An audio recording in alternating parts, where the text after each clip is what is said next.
Shalom, selamat malam Bapak Ibu Saudara yang terkasih dalam Tuhan Yesus Kristus. Apa kabarnya? Selalu saya akan tanyakan hal itu kepada kita semua. Dan tentunya harapan kami Bapak Ibu dalam keadaan yang sehat-sehat saja. Tetap kita akan mengadakan persekutuan doa yang biasanya diadakan setiap hari Rabu di gereja, tetapi hari ini masih tetap ibadah secara online, ya. Nah, Bapak Ibu Saudara yang terkasih dalam Tuhan Yesus Kristus, mari kita berdoa terlebih dahulu sebelum saya menyampaikan renungan firman Tuhan. Terima kasih Tuhan, kami bersyukur malam hari ini kami akan mendengarkan kebenaran firman-Mu. Berkati setiap umat-Mu maupun hamba-Mu yang akan menyampaikan kebenaran firman Tuhan. Terpujilah nama Tuhan Yesus, dan kami siap untuk mendengar firman-Mu dalam nama Tuhan Yesus. Amin.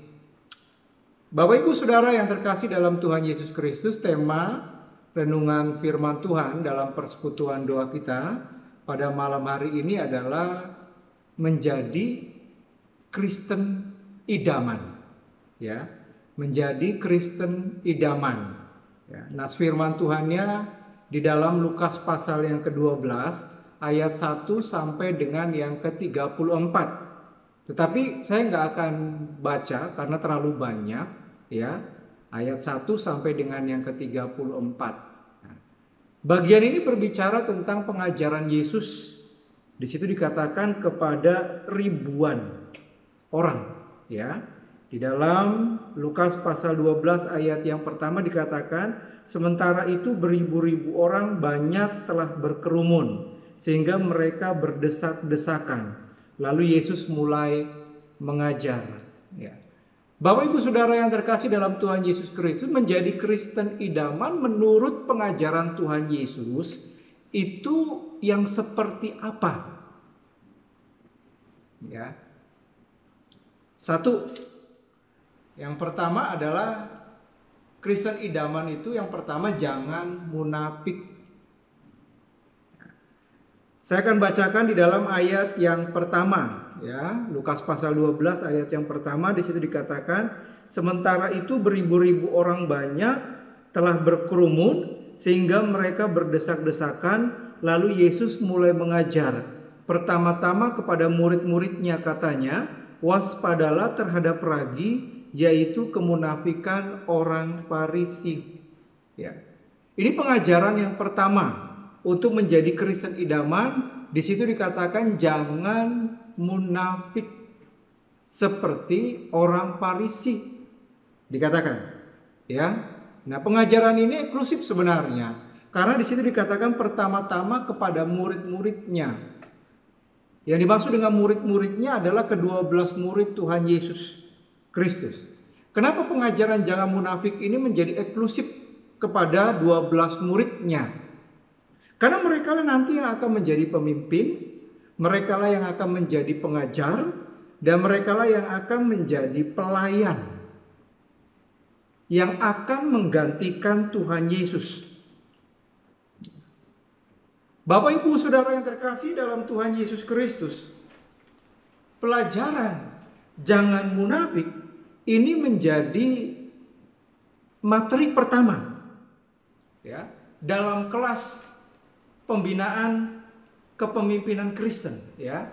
Jadi pelajaran jangan munafik ini itu seharusnya menjadi materi pertama dalam pembinaan leadership atau kepemimpinan Kristen. Saudara. Ya. Nah, pertanyaannya Bapak Ibu Saudara yang terkasih dalam Tuhan Yesus Kristus, apa yang dimaksud dengan munafik? Yesus mengatakan dalam bagian itu adalah waspadalah terhadap ragi, yaitu kemunafikan orang Farisi. Kalau kita mau tahu tentang definisi munafik, berarti kita harus tahu tentang orang Farisi itu sendiri. Karena munafik di situ dikaitkan oleh Tuhan Yesus dengan orang Farisi. Sebelum pasal 12, Saudara, Tuhan Yesus mengecam orang-orang Farisi dan ahli-ahli Taurat.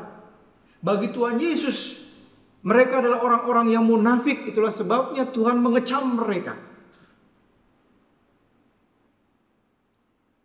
Yang disebut orang munafik bagi Tuhan Yesus adalah luarnya nampaknya bersih,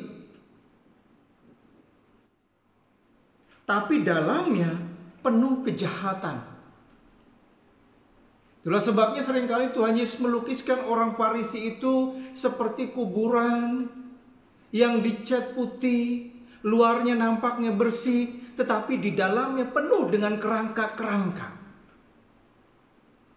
Itulah gambaran orang yang munafik. Itu dijelaskan Tuhan dalam Lukas pasal 11 ayat 37 sampai dengan yang ke-39. Dikatakan ayat yang ke-39, tetapi Tuhan berkata kepadanya, kamu orang-orang Farisi, kamu membersihkan bagian luar dari cawan dan pinggan, tetapi bagian dalam penuh dengan rampasan dan kejahatan. Inilah gambaran kehidupan orang Farisi. Kelihatannya, nampaknya, luarnya itu baik-baik saja, tapi dalamnya, hatinya penuh dengan rampasan dan penuh dengan kejahatan. Antara luar dan dalam itu tidak sinkron. Kemudian, saudara, apa yang dimaksud dengan orang munafik? Kalau kita lihat Lukas pasal 11 ayat yang ke-42, dikatakan, saudara, tetapi celakalah kamu, hai orang-orang Farisi, sebab kamu membayar persepuluhan dari selasi, inggu, dan segala jenis sayuran, tetapi kamu mengabaikan keadilan dan kasih Allah. Yang satu harus dilakukan dan yang lain jangan diabaikan. Mereka memberikan persepuluhan, mereka setia memberikan persepuluhan, tetapi mengabaikan perintah Tuhan yang lain. Saudara, orang yang munafik artinya mentaati perintah Allah setengah-setengah.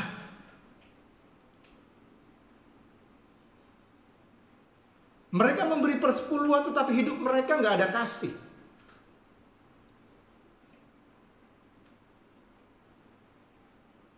Kemudian apa yang dimaksud dengan munafik? Munafik adalah dikatakan Lukas pasal 11 ayat yang ke-46 dikatakan, tetapi ia menjawab, celakalah kamu juga, hai ahli-ahli Taurat, sebab kamu meletakkan beban-beban yang tak terpikul pada orang, tetapi kamu sendiri tidak menyentuh beban itu dengan satu jari pun. Ahli-ahli Taurat, orang-orang Farisi adalah pengajar. Mereka mengajar itu luar biasa. Khotbah mereka itu dahsyat. Pengajaran mereka itu luar biasa, saudara. Cara menyampaikan khotbah, cara menyampaikan pengajaran itu membuat orang terkesima. Tetapi saudara, Tuhan mengatakan mereka adalah orang munafik. Mereka bisa mengajar dengan baik, menaruh beban-beban pengajaran kepada orang-orang pada waktu itu, tapi mereka sendiri nggak melakukan apa yang diajarkan. Itu artinya mereka adalah orang-orang yang jarkoni, atau pengajar-pengajar atau guru-guru yang jarkoni. Bisa ngajar, orang bisa ngelakoni. Atau dalam bahasa yang lebih keren, omdo, omong doang. Ya. Bapak Ibu Saudara yang terkasih dalam Tuhan Yesus Kristus, aplikasinya bagi kita tentunya jangan munafik. ini bukan hanya pengajaran kerinduan Tuhan, ya, untuk para pemimpin gereja. Tetapi jangan munafik juga, ini menjadi kerinduan Tuhan supaya tertanam, supaya kemudian menjadi habit, ya, menjadi sebuah karakter dalam kehidupan setiap orang percaya tentunya, ya. Yang kedua, Bapak Ibu, Saudara yang terkasih dalam Tuhan Yesus, Kristen idaman adalah yang pertama tadi jangan munafik, ya, untuk menjadi Kristen idaman. Yang kedua, untuk menjadi Kristen idaman adalah jangan tamak. Ya. Itu di dalam pengajaran yang kedua, di dalam ayat yang ke-13 sampai dengan yang ke-21. Tapi saya akan bacakan ayat yang ke-14 saja. Ya, di situ dikatakan, tetapi Yesus berkata kepadanya, "Saudara,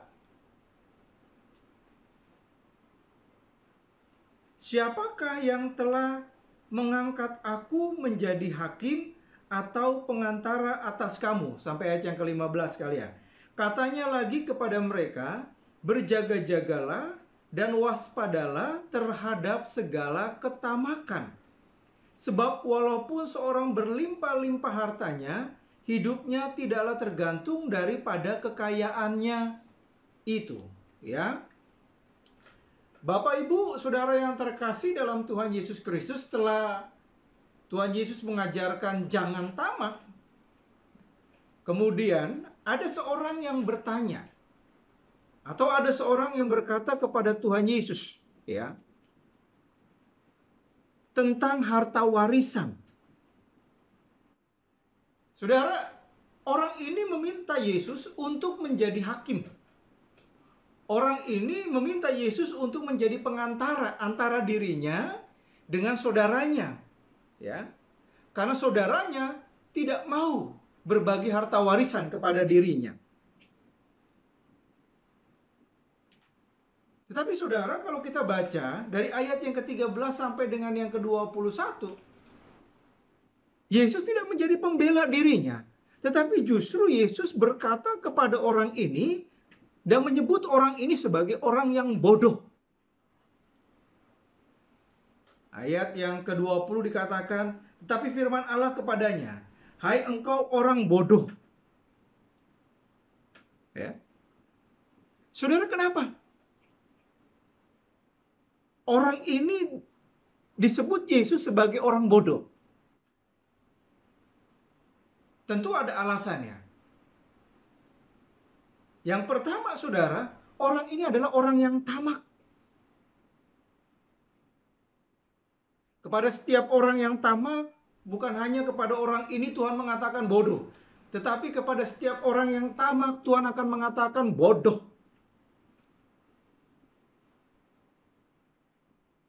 Kenapa orang ini disebut tamak? Karena di situ dikatakan orang ini adalah bukan orang yang miskin. Tetapi di situ dikatakan orang ini adalah orang yang kaya. Sudah kaya, tapi masih mau minta atau masih mikirin warisan, saudara.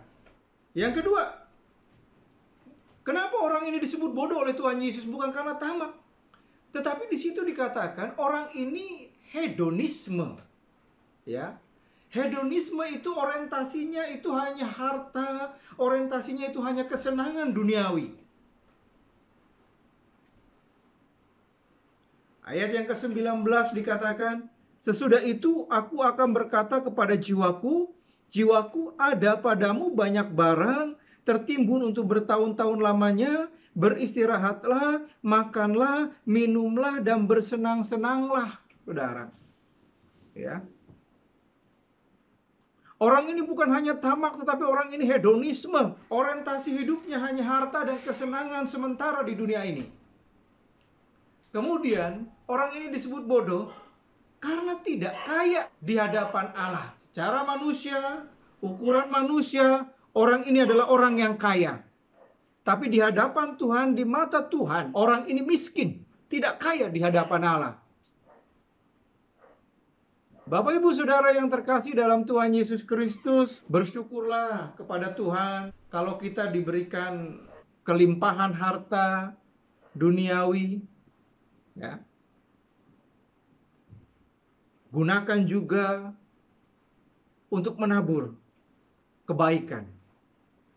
Gunakan harta yang ada pada kita untuk melayani Tuhan juga. Gunakan harta yang ada pada kita juga untuk menjadi berkat bagi orang lain. Menjadi garam dan terang. Bersyukur kepada Tuhan kalau kita masih bisa makan, minum. Tuhan masih pelihara kita hari demi hari. Jadilah orang yang kaya di hadapan Tuhan. Ya.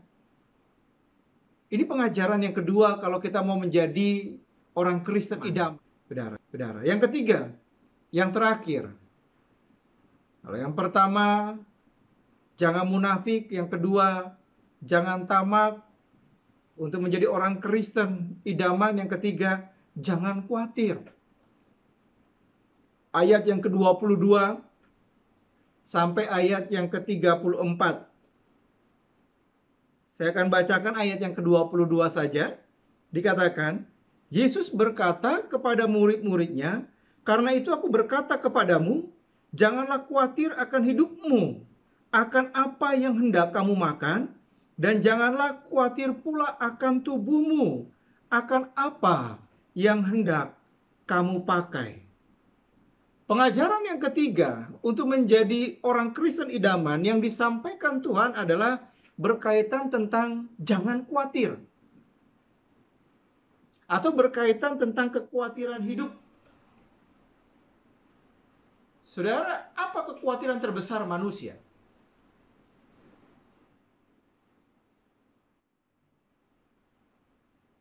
Kekhawatiran terbesar manusia yang disampaikan Tuhan dalam bagian ini adalah khawatir makanan, khawatir pakaian.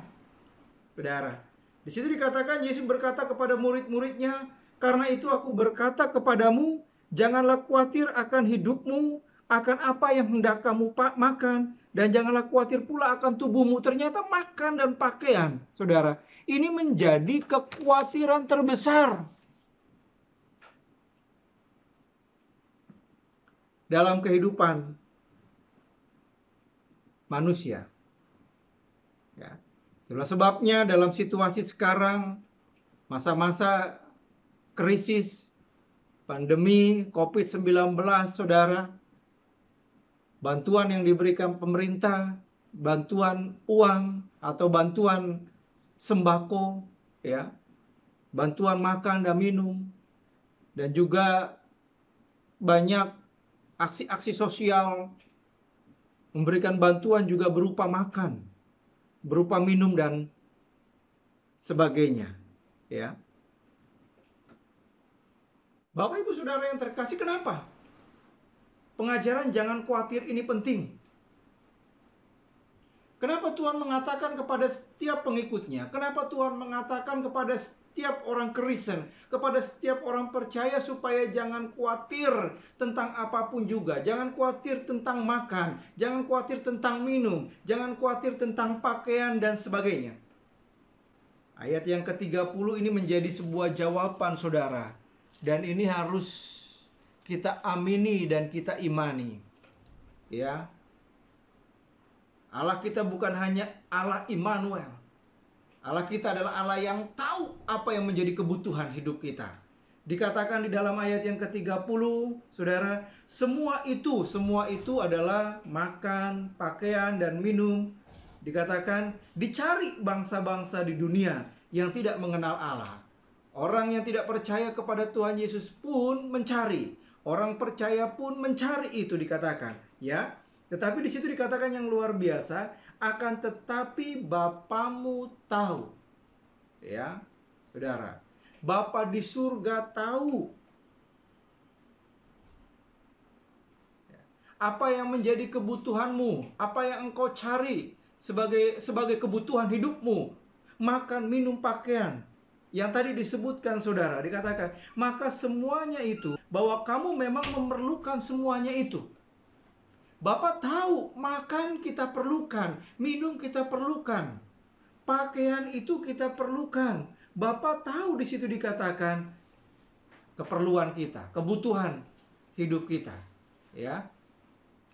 Bahkan dikatakan kalau burung saja Tuhan pelihara, bunga bakung di taman dia hiasi, apalagi setiap kita. Apa yang menjadi kebutuhan Bapa tahu, dan Tuhan pasti akan cukupi, ya. Kecuali keinginan kita. Keperluan, kebutuhan Tuhan tahu, dan Tuhan pasti akan cukupi, dan Tuhan pasti akan pelihara kita. Saudara, Tuhan berkata, ada yang lebih penting daripada hanya sekedar makan, minum, dan pakaian, ya. Ada yang sebenarnya perlu kita khawatirkan dalam hidup ini, yaitu hidup itu sendiri, dikatakan Tuhan. Di dalam ayat yang ke-23 dikatakan, sebab hidup itu lebih penting daripada makanan, dan tubuh itu lebih penting daripada pakaian. Jadi hidup itu lebih penting daripada makanan, saudara. Dan hidup itu sendiri lebih penting daripada pakaian.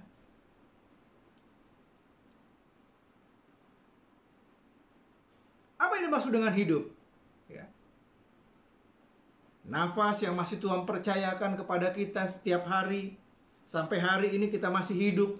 Sampai hari ini kita masih bernapas. Itu lebih penting, saudara. Ya.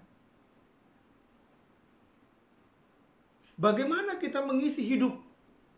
Bagaimana kita mengisi hari-hari kita?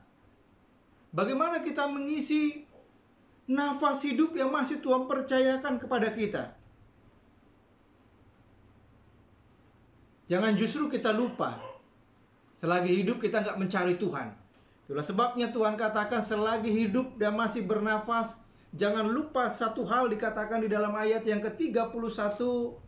Bapak Ibu Saudara sekalian, di situ dikatakan, tetapi carilah kerajaannya, maka semuanya itu akan ditambahkan juga kepadamu. Jangan lupa selagi Tuhan masih memberikan nafas hidup, selagi Tuhan masih mempercayakan kehidupan kepada kita, carilah dahulu kerajaan Allah dan kebenarannya. Maka apa yang menjadi kebutuhan kita nggak perlu takut, Tuhan pasti akan pelihara kita. Bapak Ibu Saudara yang terkasih dalam Tuhan Yesus Kristus, kesimpulannya bagi kita, melalui pengajaran Tuhan Yesus Kristus, untuk menjadi Kristen idaman, ada 3 hal yang perlu ada dalam diri kita dan hidup kita. Jangan munafik, jangan tamak, dan jangan khawatir. Amin. Mari kita berdoa. Terima kasih Tuhan, kami bersyukur sudah mendengarkan kebenaran firman Tuhan, dan biarlah setiap kami boleh menjadi Kristen idaman menurut Tuhan, menurut pandangan Tuhan. Dan biarlah tertanam dalam hati dan hidup kami kehidupan yang tidak munafik, tidak tamak, dan tidak khawatir. Karena Allah Immanuel akan memberkati, memelihara, dan menyertai kehidupan kami hari demi hari. Terpujilah nama Tuhan Yesus, berkati setiap umat-Mu dan hamba-Mu yang menyampaikan kebenaran firman Tuhan. Di dalam nama Tuhan Yesus, kami telah berdoa dan mengucap syukur kepadamu. Amin. Bapak Ibu Saudara yang terkasih dalam Tuhan Yesus, terus naikkan doa syafaat kita kepada Tuhan. Doakan untuk pemerintah dalam mengambil kebijaksanaan berkaitan tentang pandemi COVID-19 ini, ya. Doakan untuk setiap bantuan, ya, langsung yang diberikan pemerintah itu sampai tepat sasaran, ya. Doakan juga untuk tenaga medis, dokter, perawat yang langsung terjun untuk menangani setiap pasien yang positif COVID-19 ini, ya. APD, kemudian masker, supaya tercukupi semuanya. Yang ketiga, doakan untuk setiap umat Tuhan, biar Tuhan tetap pelihara hidup kita, ya. Setiap pergumulan, sakit, ekonomi, apapun juga, serahkan kepada Tuhan. Percaya Tuhan pasti akan menolong kita, ya. Berdoa di rumah masing-masing dengan segenap hati kita, ya. Tuhan Yesus memberkati kita. Shalom. Amin.